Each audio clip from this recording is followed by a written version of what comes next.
It's fixed, Mrs. Wizard. Yay! But it broke again. No. The roller coaster of car ownership. What's wrong now? Let's get started.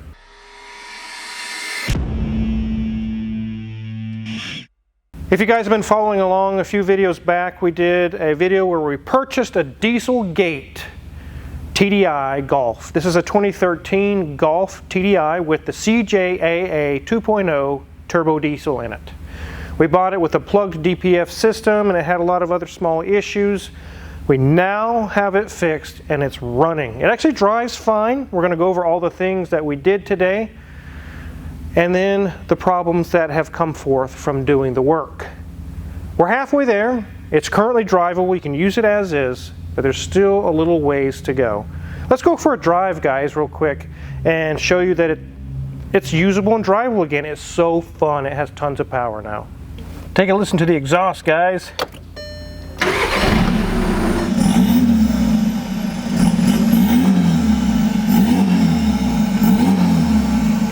You're throwing some black smoke there, bud. Yeah, it's trying to roll coal is all it's trying to do. It is a diesel. We did get the DPF issues cleared out and it runs so good now. We also have a stage 2 tune on it. Let's go for a drive, guys.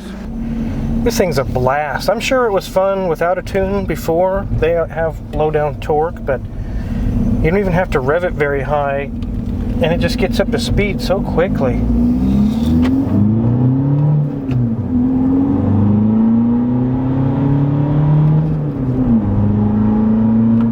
Miles an hour, just that fast. It runs so good now, guys. This is how it should have came from the factory. When you bought a Golf TDI in 2013, this is what it should have had. It runs amazing, and we've taken it on the highway. It's been showing 45 to 50 miles per gallon. That's going a little over 80 miles an hour. When we're going into the 60 mile an hour range, almost 60 miles per gallon, 58, 59. And lots of power. So we'll get back to the shop, but I want to show you guys, as in comparison to the last video, it would barely do 30 miles an hour. It was everything it had just to go 30. Now it can do 130. It has no trouble at all. So let's head back to the shop.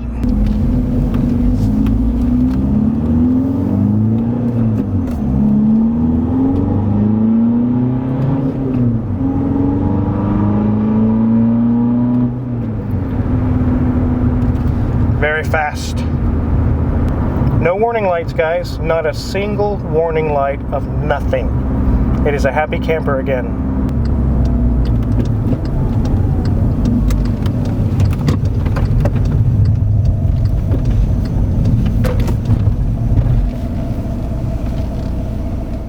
Wasn't that a blast, guys? I really enjoyed driving this car. It's small, it's economical, but it's fun at the same time. It's the way they should be. Let's go ahead and take a look under the hood. Some of the things I've done since the last video is we had Junior Mint do a timing belt, water pump, and all the pulleys, tensioner, and everything. So it's good for around another 100,000 miles. You can take a peek around the turbo and see some of the solutions we found for the DPF. All that's been solved. And we also have a new battery. And here's our fuel filter canister. You can't really see it, but it has a brand new fuel filter, brand new coolant, brand new serpentine belt, a whole lot of new things. It runs like a top, guys. It was definitely time to do all the services we just did. We also did transmission oil service and an engine oil service. And so everything's caught up as far as maintenance and services. It's got 142,000 miles on it. This engine, I've been told from a lot of you guys in the comments, easily 400,000 to 500,000 miles. That's amazing. I'm really, really excited to put some miles on this thing. It's going to be our New Mexico cruiser. When we want to cruise down there to our house down there until we get moved permanently, we can save a lot on fuel and not put all the miles on our nice cars. So let's talk about what else this thing needs. After doing the tune and getting all the issues solved, getting it running and driving again. Oh, and by the way, guys, I did replace the rear tires with a matching set of the front ones. They're kind of a cheapo tire, but they do a great job. The fronts were brand new. I went ahead and matched with some new ones in the rear, some Century tires, but it should be doing fine just for road trips. But there's two more things that need to be done with this vehicle. One of them needed to be done anyway. The second one I didn't realize until after we got the tune. So let's get this thing on the lift.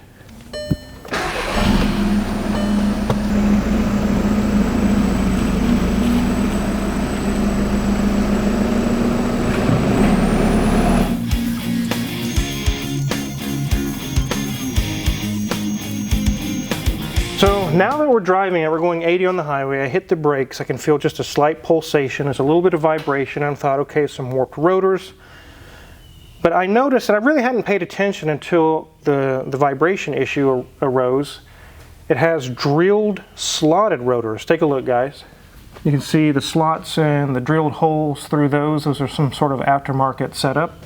So I'm definitely not going to be driving this economy car on the Nürburgring. What? I was going to have it shipped across the pond next week, and so I could go, try it out. No, that's not what this car is about. It's our New Mexico Cruiser that gets good miles per gallon, Mrs. Wizard. Oh, but it's such a fun little car. I could do lots of fun things with this thing. You probably could.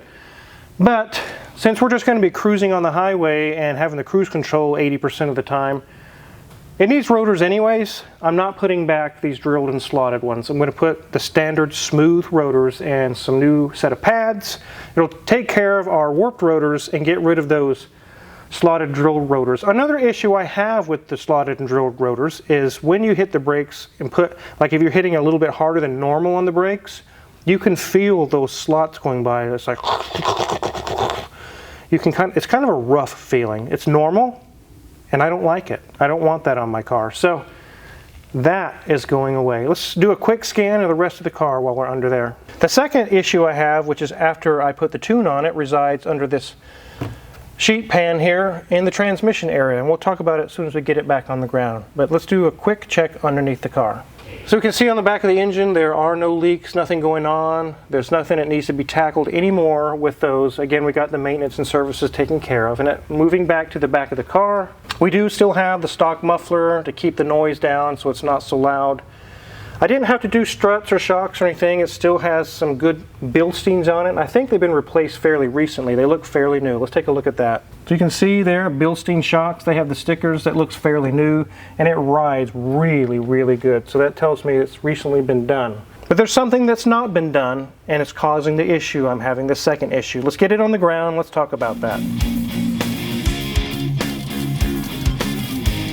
So it has 142,000 miles on it, and it's very likely never had the clutch replaced. It's still on the stock clutch. I'm very much thinking that's the case. And this is the issue whenever you tune your car, do something different with it, and you start pushing stock components a little bit. You could say, oh, I'm done. I can just cruise in this thing now. And you find out you've only created phase 2, which is now going to cost more money. More money, Mrs. Wizard. Great. Wonderful. In third gear, fourth gear, when I get on it and let that turbo sing, I can feel it juddering like a little bit, like the clutch is slipping. And if I run it hard around town for like 20 minutes and come back, I can smell a clutch smell underneath the hood. What's ever left of that 142,000 mile clutch, it just can't hang with the Stage 2 Tunezilla tune. It's like, I'm tapping out, bro, I'm done, I can't handle this. Now, originally these had 140 horsepower. It's now probably 180, 190, maybe 200. I don't know the exact numbers, but it's supposedly in that range. And then the torque is 240 stock. But we're right at 300, possibly 305 is what the paperwork said that I got from them.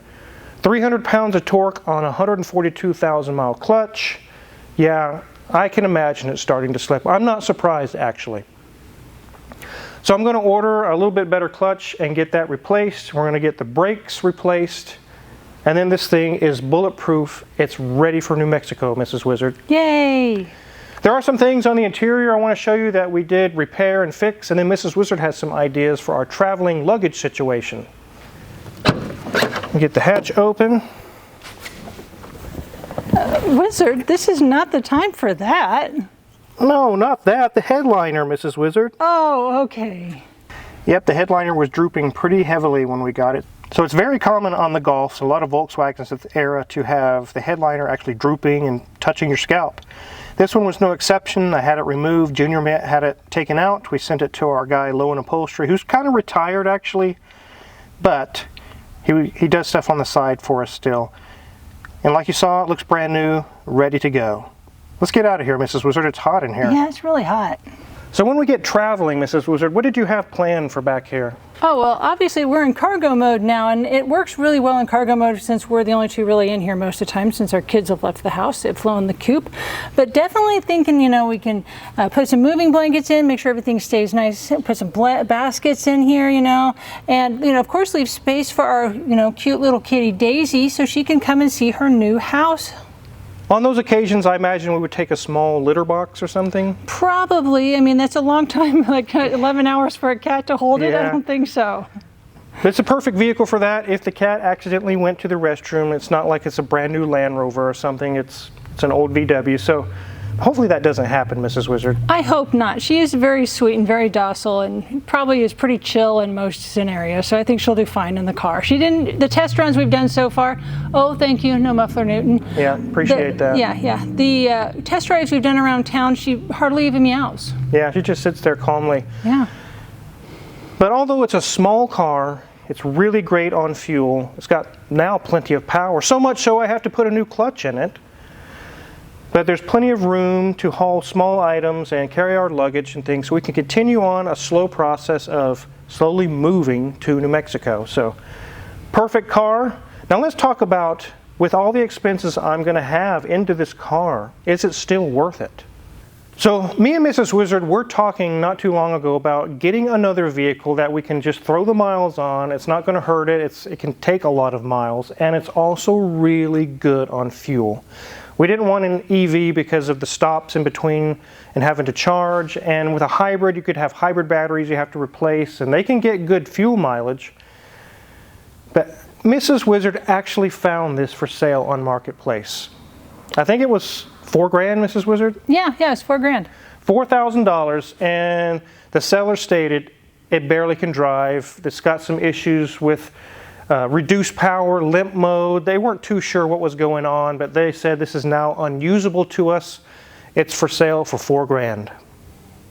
So we purchased it, and to get it to this point where we're at today with fixing the DPF issues, putting the tune on it for better power, for passing power on the highway when we're cruising, and the timing belt, the water pump, and all the and some rear tires, which are behind me, matching Century tires.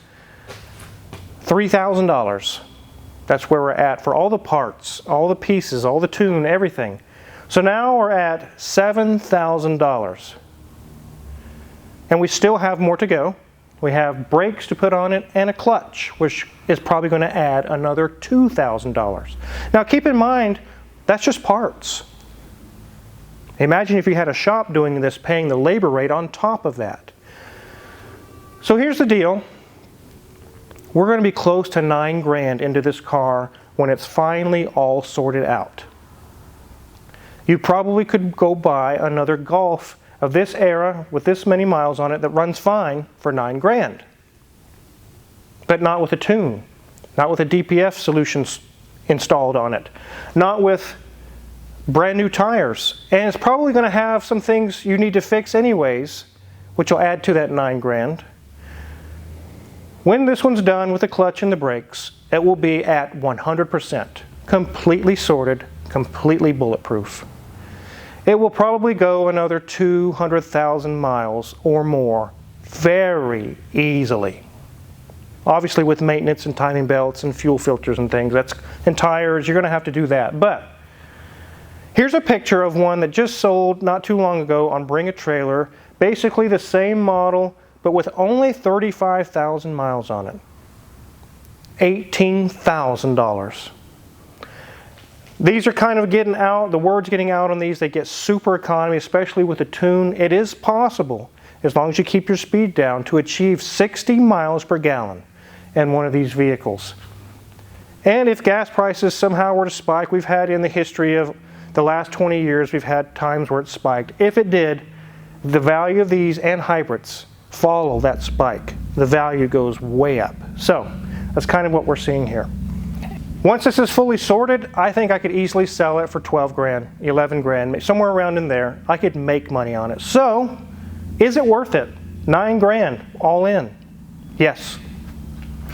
And instead of costing $100, $150 just to get to New Mexico in fuel, which our other cars only get 20, 22 miles per gallon, a truck or the Land Rover, it'll now cost half that, maybe even less. 75, 60 bucks, somewhere around in there. It's going to cut our trip cost in half. That's going to be savings in itself. In a year's time, it could be quite a bit of money. So yes, it is definitely worth it. Now, if you're in the market for one of these Dieselgate year TDIs or maybe a little newer, make sure to get one that's had all the proper services, timing belts, documented services. If it still has the original DPF system on it, make sure that it's functioning. There's no codes, there's no errors, and it's currently doing its regen and everything it's supposed to do. Make sure it's been maintained. Brakes, tires, headliner, all kinds of things of that nature. There are some deals to be had, just like this one was. It was for sale for a while because most people saw TDI, limp mode, not running right, and they're like, oh, hell no, I'm not jumping on that grenade. So it kind of sat there for a while, but I knew from experience, I bet we can make this one a good car for us, and so far it has been. So yes, there are some good TDI deals out there. So Wizard, if I see one on Marketplace again, okay, I'm not going to buy another one, but if someone out there were to see one on Marketplace, what are some things that they should absolutely run away from if it has that problem? If there's some major leaks or it smokes really bad, like something's wrong with the injection pump or the injection system, if it's been in an accident, make sure to do a VIN Wiki check or a Carfax or something like that. Or if it just won't start. So, you know, TDI did run fine, quit running, and you can't verify that it runs. These can get very expensive with a high pressure fuel pump and fuel injectors, and there's a lot of emissions equipment on these, so it can get really expensive really fast. You want to make sure everything is working like it should. So is 150,000 miles too much? We always say don't buy a European car with over 100,000 miles. The engine, the powertrain on this vehicle can do many more miles than that. The TDIs have been proven to be very reliable, especially the ALHs of the older years of the Beetles and the Golfs and the Jettas and things. They're basically bulletproof engines. But you still are going to have possibly some German engineering electrical problems here and there. You could have your cluster quits working or ABS issues, things of that nature. You still should expect those. But some of the reasons why I say on a German car after 100,000 miles you shouldn't buy it is usually because of the powertrain. They're usually gas powered. They have all kinds of different failures and expensive internal repairs. 5,000 for that, 10,000 for that. That's not the case with this TDI. So it can be a good car at 150,000 miles. So definitely want to do a part 2 video, kind of an update on our New Mexico trip car, the Dieselgate Golf TDI. If you're interested in what we went through to purchase our Dieselgate Golf, check the link in the description because that'll be the first video, part 1 of our purchase on this. And definitely want to do an update, like I said, for you guys to show you what we've went through. I upgraded it, got it driving, only to find out it needs just a little bit more. There'll be a part 3, the finalization of this video series of the Dieselgate Golf. So if you're curious what kind of tools that we've used to work on this Golf or any other car in the shop, check our Amazon affiliates link in the description below. A lot of the tools we use in the shop are for sale there. They're tried and true professional level tools that we currently use every day in the shop. If you purchase anything there, we get a small cut, and we really do appreciate it. And the schedule is full. Make sure to hit the subscribe button before you go because many more videos for you guys. Thanks for watching.